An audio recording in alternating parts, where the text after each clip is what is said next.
ইতিমধ্যে তেওঁলোক গম পাইছে যে অসমত কংগ্ৰেছৰ অৱস্থা একেবাৰে বেয়া। কাৰণ আমি জনামতে ইতিমধ্যে 22 তাৰিখে ভূপেন বৰা ডাঙৰীয়াও ভাৰতীয় জনতা পাৰ্টিত যোগদান কৰিব। আৰু আমি জনামতে ইলেকশ্যনৰ আগে আগে আৰু কেইবাজন ইতিমধ্যে বিধায়ক ভাৰতীয় জনতা পাৰ্টিত যোগদান কৰাৰ সম্ভাৱনা আছে, AGPত যোগদান কৰাৰ সম্ভাৱনা আছে। অখিল গগৈ ডাঙৰীয়াৰ লগতো আৰু দুজন গৈছে বুলি ইতিমধ্যে আপোনালোকৰ চেনেলৰ যোগেদি গম পাইছোঁ।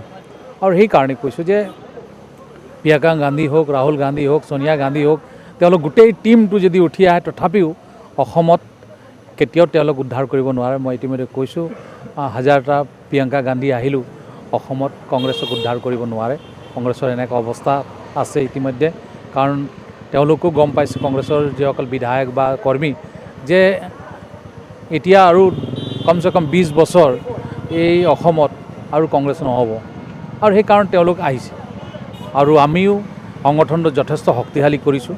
আৰু 100% ভাৰতীয় জনতা পাৰ্টি অৰ্থাৎ NDA চৰকাৰ হ'ব, তাত কোনো ডাউট নাই। কাৰণ যেনেধৰণৰ কাম কৰা হৈছে।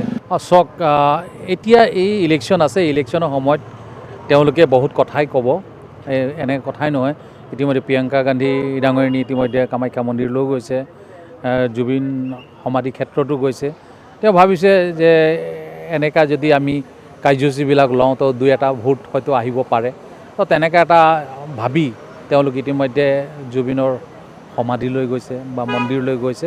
কিন্তু আপোনালোক কৈছোঁ যে যিমান যি নকৰক, কাৰণ অসমত যি ধৰণে আমি কাম কৰিছোঁ, এই চৰকাৰৰ যোগেদি যেনেধৰণৰ কামবিলাক হৈছে, ইয়াৰ জনতা, ইয়াৰ ৰাইজ ভাৰতীয় জনতা পাৰ্টি অৰ্থাৎ NDA চৰকাৰক ভোট দিব, NDA ভোট দিব আৰু আমাৰ চৰকাৰ হ'ব। কেতিয়াও উদ্ধাৰ নহয়, কাৰণ এওঁলোকৰ 60-70 বছৰ শাসনটো অসমৰ ৰাইজে দেখিলে। আজি বাংলাদেশেৰে ভৰি গ'ল অসমখন, এই কথা অসমৰ ৰাইজ জানে। আজি আমি 855 জন অৰ্থাৎ 860 জন শ্বহীদ হ'ল। কাৰ কাৰণে হ'ল? কংগ্ৰেছৰ কাৰণে হ'ল।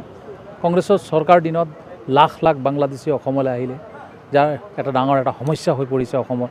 আৰু সেইকাৰণে অসমৰ মানুহ অনুভৱ কৰিছে যে নহয়, আমি NDA চৰকাৰ আনিব লাগিব।